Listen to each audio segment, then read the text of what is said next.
வாழ்க வளமுடன். அருட்பெயராற்றலின் கருணையினால் உங்கள் உடல்நலம், நீலாயுள், நிறை செல்வம், உயர்ப்புகள், மெஞ்ஞானம் பெற்று ஓங்கி வாழ்வீர்களாக. அன்பர்கள் அனைவருக்கும் பாலாவின் இனிய வணக்கங்கள். நீங்களும் உங்கள் அன்பு குடும்பமும் வாழ்க வளமுடன். நாம் இன்னைக்கு பார்க்க போகிற பதிவு விருச்சிக லக்கணக்காரர்களை பற்றி.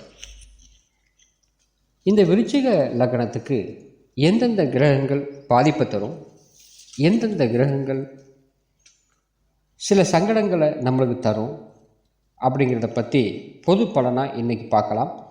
இந்த 9 கிரகங்கள் தான் நம்மை ஆள்கின்றனே சொல்லலாம். மனிதனை கிரகங்கள் ஆள்கின்றன அப்படின்னு சொல்லுவாங்க. அதுபோல் இந்த 9 பேருடைய அசைவும் நகர்வும் நம்முடைய வாழ்க்கையில் நடக்கக்கூடிய அன்றாட நிகழ்ச்சிகளுக்கு காரணமாகிறது. இந்த 9 பேர்த்துக்குள்ளே தான் நம்முடைய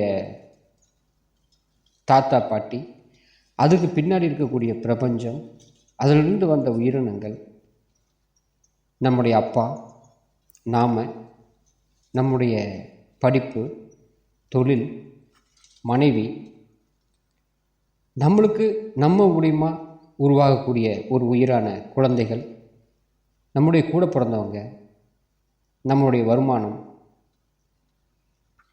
நம்முடைய வீடு, வண்டி, வாகனம் எல்லாமே. அதுக்கடுத்து நம்மளுடைய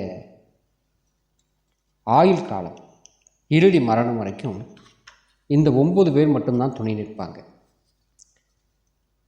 மற்ற எல்லாருமே இடையில வந்துட்டு போகக்கூடிய ஆளுங்க மனிதர்களாக இருந்தது அப்படின்னா, இந்த கிரகங்கள் மட்டும் நம்மளை என்றைக்கு இந்த உயிர் ஜீவன் இந்த பிரபஞ்சத்தில் உருவாச்சோ அன்னையிலிருந்து இந்த பிரபஞ்சம் முடிய வரைக்கும் இந்த 9 பேரும் தொடர்ந்து வந்துக்கிட்டே இருப்பாங்க. ஒவ்வொரு உயிர்களிடத்துலையும், இந்த ஒவ்வொரு உயிர்களிடத்துலையும் தொடர்ந்து வந்துட்டு இருக்கிற இந்த 9 கிரகங்கள் ஒவ்வொரு மனிதனுக்கும், ஒவ்வொரு உயிர் உருவாகும் போதும் அவங்களுடைய கர்ம வினைக்கு தகுந்த மாதிரி கிரகங்கள் எந்த இடத்துக்கு அமையணும், எந்த கிரகத்து கூட சேர்க்கை ஏற்படணும் அப்படிங்கிறத முடிவு பண்ணி வச்சுருக்கோம் ஏற்கனவே. இது எப்படி முடிவு பண்ணுது அப்படின்னா, நம்முடைய கர்மவினை பிரகாரம் நம் முன்னோர்கள் செஞ்ச நல்வினை தீவினைக்கு ஏற்ப இன்னாருக்கு மகனாக பிறந்து இந்த நேரத்தில், இந்த காலத்தில், இந்த டைமில், இந்த தசாபுத்தி காலங்களில் இவருக்கு இந்த பலன் நடக்கணும், நல்லது அல்லது தீவினை. இந்த மாதிரி ஒரு முழு அதிகாரத்தோட ஒழுங்கு நெறி தவறாமல் நம்மளுடைய வாழ்க்கையை நடத்தி கொண்டு போயிருக்கிற 9 பேர் தான் நம்முடைய சொந்தங்கள்னு சொல்லலாம். அப்படி இந்த விருச்சிக லக்கணக்காரர்களுக்கு இந்த 9 பேரும் அவங்கவுங்க அவங்கவுங்க கர்மவினை பிரகாரம் ஒரு லக்னம் நம்மளுக்கு அமையும். விருச்சிக லக்கணமாக கோடிக்கணக்கான பேர் இருக்கலாம். ஆனால் விருச்சிக லக்கணத்தில் பிறந்த எல்லாத்துக்கும் ஒரே மாதிரி பலன் 100% நடக்காது. இதே நேரத்தில், இதே டைமில், இதே வினாடியில் பல கோடி குழந்தைகள் பிறக்கும். ஆனால் அந்த பல கோடி குழந்தைகளுடைய குணாம்சமும் வெவ்வேறு மாதிரி இருக்கும். ஒருத்தர் மாதிரி ஒருத்தர் இருக்காது. சித்தர்கள் முன்னோர்கள் என்ன சொல்லியிருக்காங்க அப்படின்னாக்கா, ஒரு ஜனனம் உயிர் உருவாச்சு அப்படின்னா இதே மாதிரி ஜனனம், இதே மாதிரி டைமில் குழந்தை வேணால் பிறக்கலாம், கோடிக்கணக்கான குழந்தைகள் பிறக்கலாம். ஆனால் குணாம்சம் அப்படின்னு சொல்லக்கூடிய இவங்களுக்கு ஏற்படக்கூடிய நல்லது கெட்டது அப்படிங்கிறத இன்னொரு இதே மாதிரி ஒரு ஜனனம் உருவாகிறதுக்கு 500 வருஷம் ஆகும்னு சொல்கிறாங்க. அப்போது ஒருத்தர் மாதிரி இன்னொருத்தர் இல்லை, ஒருத்தருக்கு நடந்தது இன்னொருத்தருக்கு நடக்காது அப்படிங்கிறது நமக்கு உண்மையாகிறது. அதன் பிரகாரம் இந்த விருச்சிக லக்கணக்காரருக்கு நம்ம பொது பலனாக இப்போ பார்க்கலாம். விருச்சிக லக்கணத்தில் பிறந்தால் இந்தந்த கிரகங்கள் நம்மளுக்கு சாபம், இந்தந்த கிரகங்கள் நன்மை. இப்போது குரு பகவான் கோடி நன்மையை தருவார்னு சொல்லுவாங்க. ஒரு சில ஜாதகங்களுக்கு குரு பகவான் மாரகத்தை தரக்கூடியது. சனி பகவான் மிகப்பெரிய தீய கிரகம்னு சொல்லுவாங்க. ஆனால் ஒரு சில ஜாதகத்துக்கு சனி மிகப்பெரிய யோகத்தை தரக்கூடியவராக இருக்கிறார். அப்படி அவருடைய கர்மவினை பிரகாரம் எந்த இடத்துக்கு கிரகம் அமையணுங்கிறது விதி இருக்குதோ அது பிரகாரம் நம்மளுக்கு அமையும். அந்த அமைஞ்ச இடத்த பொறுத்தும் அது தன்னோட சேர்ந்த கிரகத்தை வச்சும் நல்லது தீய பலனை மாற்றி கொடுக்கும் அந்த லக்கணக்காரர்களுக்கு. அதன்படி விருச்சிக இலக்கணத்தில் பிறந்த அன்பர்களுக்கு எந்த விதமான பலன்களை இந்த கிரகங்கள் கொடுக்க போகுது அப்படிங்கிறத பற்றி பொது பலனாக பார்க்கலாம். இப்போது இந்த விருச்சிக இலக்கணத்துக்கு ஒரு கவி சொல்லியிருப்பாங்க, தேலில் பிறந்தார்க்கு சேய் புகர் மான்மை பாவி, நாலும பொன்னி ரவி நல்லவராம், நீலிரவி சந்திரனங்கூடியிற்ற அரசர் யோகம் உண்டான், சொந்த குரு சுகரி கொல்லாம் சொல் அப்படின்னு சொல்லியிருப்பாங்க. மேற்கூறிய இந்த கவிதையில் படி இந்த விருச்சிக இலக்கணத்துக்கு இரு சுடர்கள் அப்படின்னு சொல்லுவாங்க. அதாவது சூரியனும் சந்திரனும் குபேரன் என்று சொல்லப்படும் யோகத்தை வாங்கினவங்க, குருவும் யோகாதிபதிகள் அப்படின்னு சொல்லி ஆகுவாங்க இந்த லக்கணத்துக்கு. இவர்கள் ஒருவருக்கொருவர் எங்கே சேர்ந்திருந்தாலும், சூரியனும் குருவும் எந்த இடத்துக்கு சேர்ந்திருந்தாலும் மிகப்பெரிய யோகத்துக்கு விருச்சிக இலக்கணத்துக்கு அள்ளி தருவாங்க. லக்னாதிபதியான செவ்வாய் 6 கூடிய ஆதிபத்தியம் பெற்றதுனாலையும் அவர் அசுபர் அப்படிங்கிற பேரை வாங்கிக்கிறார். அசுபத்தை தான் அவர் செய்வார். 8-11 கூடிய புதன் மிகப்பெரிய மார்காதிபதியாக நம்ம இந்த லக்கணத்துக்கு வந்துடுவார்.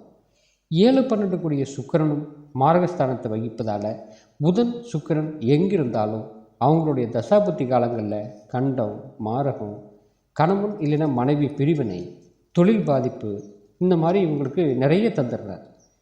இவங்களோட சேர்ந்து செவ்வாய் ராகு கேது சேர்க்கை பெற்றிருந்துன்னு வச்சுக்கங்களேன், கட்டாயம் இந்த பலாபலங்கள் நிச்சயமாக நடக்கும். இந்த விருச்சிக இலக்கணத்துக்கு சனி அதிக பாதிப்பை தர்றதில்லை. இந்த சனியோடைய புதன் குரு சேர்க்கை பெற்றார்னு வச்சுங்களேன், ஏதோ ஒரு வகையில் திறமை பெற்றவராகவும் தரித்திரமில்லா வாழ்க்கையை வாழ்பவராகவும் வாக்கு வன்மைன்னு சொல்லுவாங்க இல்லையா, காப்பாற்றுறது. அதே சமயத்தில் தெய்வ பலமும் கூட சேர்ந்து முழு நற்பர்களை இவங்க தராங்க. அது நம்ம வழக்கத்தில் இருக்கிற நம்ம நடைமுறையில் நம்ம பார்க்கலாம். விருச்சிக இலக்கணத்துக்கு 2-5 குரு எங்கே இருப்பினும் நன்மைகள் தராமல் இருக்கவே மாட்டார். இவரோடு சம்பந்தப்பட்ட சூரியன் சந்திரன் ஆகிய இருவரும் இந்த ஆதிபத்திய காரகப்படி நல்ல யோகத்தை தர்றதுக்கு இவங்க 2 பேருமே காரணமாகிறாங்க. நடைமுறையில் நம்ம ஜாதகம் பார்க்கும்போது இந்த சூரியன் சந்திரன் குரு ஆகியவற்றோட தொடர்பு எந்த விதத்திலேனும் பெற்றிருந்த விருச்சிக இலக்கணக்காரர்கள் அரசாங்க தொடர்புள்ள தொழில் நிறுவனங்கள், பொது தொண்டு, இந்த மாதிரி பொது தொண்டு பண்ணிகிட்டு இருக்கிறவங்க, அந்த பொது தொண்டு நிர்வகிக்கிறவங்களில் சிறப்பான அங்கே முக்கியமான தலைவராக இருப்பாங்க. அநேகம் பேர் பொதுமக்களுடைய ஒரு செல்வாக்கு பெற்றவராகவும் உயர் பதவி வகிப்பவர்களாகவும் ஞானம், அறிவு, இந்த யுக்தி, அதாவது திறமையான பேச்சுன்னு சொல்லுவாங்க இல்லையா, இது மிகுந்தவர்களாகவும் அதே சமயத்தில் எழுத்தாற்றல் பெற்றவர்களாகவும் இருப்பதை நம்ம பார்க்குறோம். செவ்வாய் சுக்கிரன் சனி ராகு கேது, இந்த செவ்வாய் சுக்கிரன் அப்படிங்கிறவர் இந்த சனி ராகு கேது அவங்களோட தொடர்பை பெற்றிருந்தது அப்படின்னா இந்த விருச்சிக இலக்கணக்காரர்களுக்கு தீய செயல்களுக்கு ஆட்படுத்திடுவாங்க. செவ்வாய் ஃபோர்ஸான கிரகம், எதையும் துணிஞ்சு செய்யக்கூடிய ஒரு கிரகம். சுக்கிரன் பெண் சம்பந்தப்பட்ட கிரகம். சனி தேவையில்லாத இடங்களுக்கு கூட்டிகிட்டு போக கிரகம். ராகு நம்மளுக்கு ஆல்ரெடி தீய பழக்கங்களுக்கு உண்டான ஒரு ஆள். இவங்க இந்த செவ்வாய் சுக்கிரன் சனி, அந்த சனி ராகு கேது அவங்களோட கிரகங்களோட செவ்வாய் சுக்கிரன் சேர்ந்துருந்தது அப்படின்னா சூதாட்டம், மது, பெண்கள் சம்மந்தப்பட்ட விஷயங்கள் அதிகமாக ஈடுபாடு கொண்டவர்களாகவும் அப்போ ஒரு சிலருக்கு 2-3 மனைவிகள் உண்டாகிறது.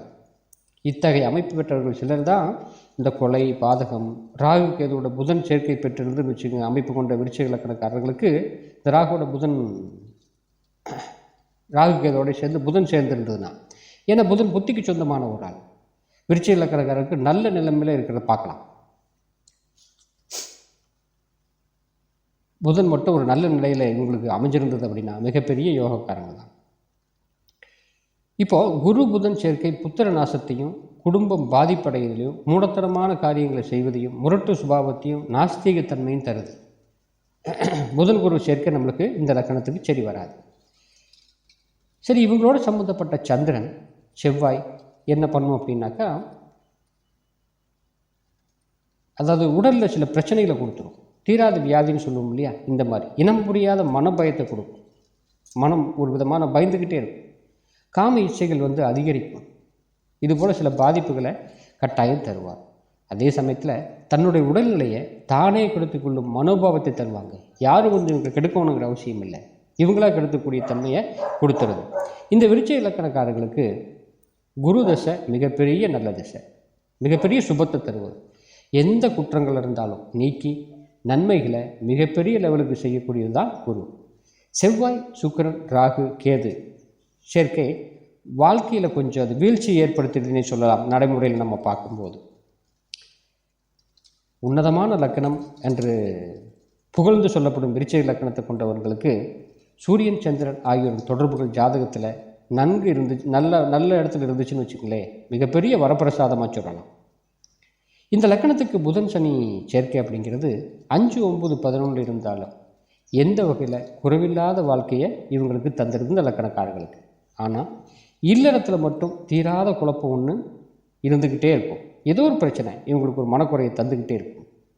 அதே போல் இந்த சூரியன் குருன் சேர்க்கை இந்த 2 பேரும் சேர்ந்து 2, 5, 6, 9, 10 இடங்களில் இருந்துட்டாருன்னு வச்சுக்கங்களேன், இவர் கூட செவ்வாயோட தொடர்பு பெற்றாங்க அப்படின்னாக்கா மிகப்பெரிய பதவி, அரசு பதவின்னு சொல்லும் மிகப்பெரிய பதவி, உன்னதமான பதவி வதிக்கும் வாய்ப்பு இவங்களுக்கு கிடைக்கும். சூரியன் புதன் சேர்க்கை ஏன்னா புத்திக்கு சொந்தமான ஒரு ஆள், ஒரு நிர்வாகம் பண்ணக்கூடிய சூரியன் அப்படின்னு சொல்லக்கூடிய 2 பேர் சேர்க்கை ஏற்பட்டுச்சு அப்படின்னாக்கா நல்ல ஒரு பாண்டித்யம், கல்வி அறிவு, குடும்ப சூழ்நிலையும் நல்லா அமைஞ்சு போயிடும். அதே சமயத்தில் இவங்களுக்கு மனைவி வகையில் ஒரு நல்ல நிலைமையும், தெய்வீக ஆன்மீக தொடர்புகளில் பிரகாசமும், அரசியல், இராணுவம், காவல் போன்ற துறையில் மிகப்பெரிய புகழை வாங்கிடுவாங்க இந்த விருச்சிக லக்கணக்காரங்க. சரி, இப்போது இந்த சூரியன் சந்திரன் சேர்க்கை 5, 6, 10, 11 இருந்துன்னு வச்சுங்களேன், இருந்தால் மட்டும் சூரியன் சந்திரன் சேர்க்கை 5, 6, 10, 11 இருந்தால் மட்டும் மிகப்பெரிய யோகத்தை தருது. குரு சந்திர கேந்திர யோகம், கஜகேசரி யோகம் மிகப்பெரிய நன்மையை இவங்களுக்கு செய்யும். குரு செவ்வாய் தொடர்பான குரு மங்கள யோகம் நன்மையை இவங்களுக்கு கட்டாயம் கொடுக்காம போகவே போகாது. விருச்சகத்தில் செவ்வாய், ரிஷபத்தில் சந்திரன் இந்த சந்திர மங்கள யோகம் நன்கு பிரகாசிக்கும். ஏன்னா செவ்வாயோட பார்வை சந்திரனுக்கு கிடைச்சிடும். அப்போது மிகப்பெரிய பிரகாசத்துக்கு இவங்க வருவாங்க. இந்த மாதிரி அமைஞ்சால் மட்டும் இல்லாமல் அந்த தசாபுத்திகள் நம்மளுக்கு நடைமுறைக்கு வாழும் காலத்தில் வரணும். அதுதான் முக்கியம். வரும்போது கட்டாயம் இந்த விருச்சிக லக்கணங்களுக்கு இந்த நன்மைகளை இந்த கிரகங்கள் செய்யாமல் போகாது. சில தேவையில்லாத சேர்க்கை மூலியமாக தான் சில பாதிப்புகளை ஏற்படுத்திடுமே தவிர எல்லாருக்கும் அந்த மாதிரி நடக்கிறதில்லை. அதே சமயத்தில் அப்படியே சேர்க்கை இருந்தாலும் அந்த தசாபுத்திகள் வராமல் அது ஆக்டிவேஷன் நம்மளுக்கு ஆகாது. இருந்தாலும் அந்த புத்தி அந்தரம் சொல்லி வரக்கூடிய 6 மாதம், 2 மாதம், 1 வருஷம் இந்த மாதிரி காலங்களில் கூட சில பாதிப்புகளை இந்த தவறான சேர்க்கை அப்படின்னு சொல்லக்கூடிய இடத்துல ஏற்பட்டுச்சுன்னா கட்டாயம் அந்த பாதிப்பை நம்மளுக்கு தருது. வாழ்க வளமுடன். இந்த விருச்சிக லக்கணத்தில் பிறந்த பிரபஞ்சத்தில் உள்ள அத்தனை உயிர்களும் கிரகங்களால் கொடுக்கப்படும் தீய கதிர்கள் விலக்கி நல்ல கதிர்வீச்சையே வாங்கி பல்லாண்டு காலம் வாழ பாலா திரிபுர சுந்தரியை வேண்டிக் கொள்கின்றேன். வாழ்க வளமுடன். மீண்டும் அடுத்த பதிவில் பாலா.